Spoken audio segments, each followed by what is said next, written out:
ఏదైనా పశువుల మీద ఉన్నటువంటి దయ, నీతిమంతుడికి పశువుల మీద ఉన్నటువంటి జాలి, నీతిమంతుడికి కావలసిన ప్రతిదీ ఏదైతే ఉందో తనతో సమానంగా చూడాలనేటువంటి ఒక మంచి ఉద్దేశంతో నీతిమంతుడు ముందుకు వెళ్ళాలని ఇష్టపడుతూ ఉంటాడు. కనుక దేవుని పిల్లరా, మరి నీతి తత్వం అనేటువంటిది అదే సాదృశ్యం. తన పశువులకి, తన నమ్ముకున్న వారికి, ఎవరికి కూడా అన్యాయం చేయకుండా నీతిమంతుడు అయితే ఎవరిని ప్రేమించడానికి కనపడ్డు కానీ అవకాశం వచ్చినప్పుడు ఎవరి కొరకైనా సరే ఏదైనా చెయ్యాలని, సాక్రిఫైస్ చేయాలని కొన్నిసార్లు ప్రియులరా అనుకుంటాం. ఏదైనా చేయాలని చేయి సాగదు. కొన్నిసార్లు చేయి సాగలేనప్పుడు ఏం చేయాలి? ప్రార్థన చేయాలి. ప్రభు సహాయం చేయమని ప్రార్థన చేయాలి. ప్రియుల అలాగా జీవితంలో మనము కొన్ని కోణాల్లోని మనుషులు చూసినప్పుడు అనిపిస్తూ ఉంటుంది, వీరికన్నా వీరి దగ్గర పెంచుకున్నటువంటి చక్కనైనటువంటి పశువుల్ని ఎంతగా ప్రేమిస్తూ ఉన్నారు, ఎంతగా వాటిని తీర్చిదిద్దుతున్నాడు, వాటికి చక్కని స్థానం చేపిస్తారు, మంచి సబ్బులు రాస్తారు, ఏమండి ఖరీదైన అలా చక్కగా చూసుకుంటారు. అంటే నాకు అనిపిస్తుంటుంది వాళ్ళని చూసి, వీళ్ళు వీటిని ఎంత గొప్పగా ప్రేమిస్తూ ఉన్నారు. ఆయన కుక్క చనిపోయిన తర్వాత ఆయన 4-5 రోజులు మంచి లెగలేపాడు. ప్రియులరా, అంత ప్రేమించాడు. చూసారా? అంటే నీతిమంతుడి ప్రేమ అలా ఉంటుందండి. కనుక బైబిల్ గ్రంథంలో మరి మనం చూద్దాం మరొక మాట. సామెతల గ్రంథం 12:21.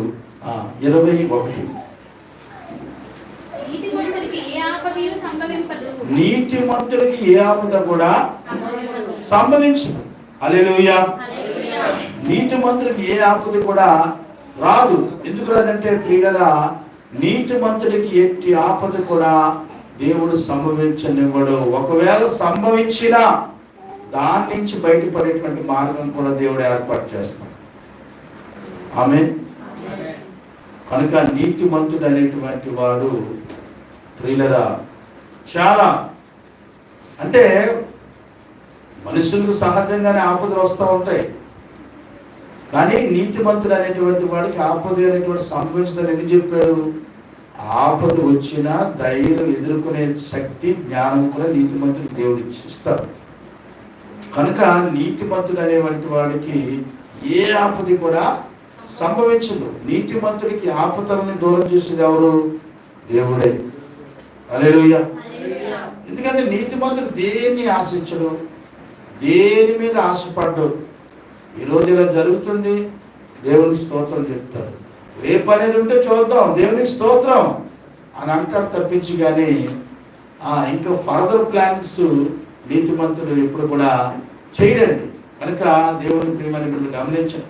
ఎంతోమంది, చాలామంది మనం చూసినట్లయితే ఎవరు బైబిల్ గ్రంథంలో అబ్రహాం గారు ఎంత నీతిమంతుడు. ఆ నీతి దేవునికి దగ్గరగా చేసింది అబ్రహాముకి ఆ నీతే దేవుడి దగ్గరగా చేసింది. కనుక దేవుడికి నచ్చాడు అబ్రహాం, నచ్చాడు, యథార్థతలో నచ్చాడు, నీతిలో నచ్చాడు. ఏమండి? అందుకే అన్నాడు, అబ్రహామా నువ్వు నాకు స్నేహితుడే అన్నాడు. అబ్రహామా నీ నీతి నాకు నచ్చింది అని దేవుడు చెప్పాడు. గలతీయులకు రాసిన పత్రికలో ఒకసారి వద్దాం. అక్కడ మీకు కొన్ని మార్పులు చూపించాలని నేను ఆశపడుతున్నాను. గలతీయులకు రాసిన పత్రికలో మీరు చూసినట్లయితే 3వ అధ్యాయము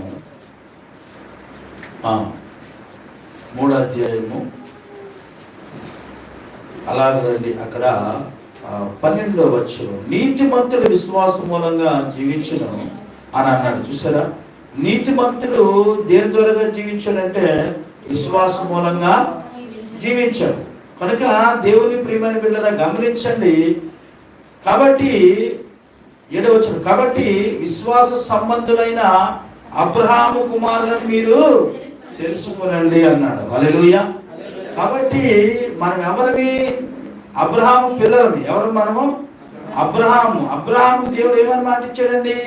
అబ్రహామా నీ సంతానములను ఇసుక రేణువుల వలె చేస్తానని దేవుడు మాట ఇచ్చాడు. కనుక ఇచ్చినటువంటి మాట దేవుడు తప్పలేదు. హల్లెలూయా.